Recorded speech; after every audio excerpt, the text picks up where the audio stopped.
హన్మకొండ జిల్లా భీమదేవరపల్లి మండలం వంగరలోని doctor PV Rangarao Telangana రాష్ట్ర గురుకుల పాఠశాల జూనియర్ కళాశాలలో హాస్టల్ నిద్ర కార్యక్రమంలో భాగంగా మంగళవారం రాత్రి బస చేయగా బుధవారం ఉదయం 5 గంటల నుండి మొదలైన విద్యార్థినుల దైనందిన కార్యక్రమాలను జిల్లా కలెక్టర్ పరిశీలించారు.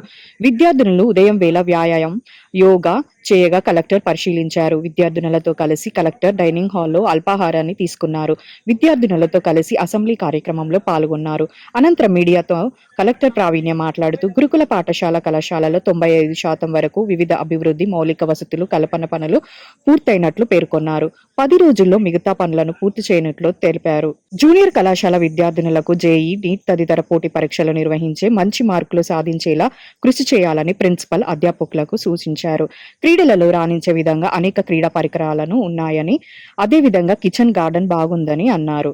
ఈ కార్యక్రమంలో ఎంఈఓ సునీతారాణి, ప్రిన్సిపల్ అఫ్రీన్ సుల్తానా, అధ్యాపకులు, ఉపాధ్యాయులు పాల్గొన్నారు.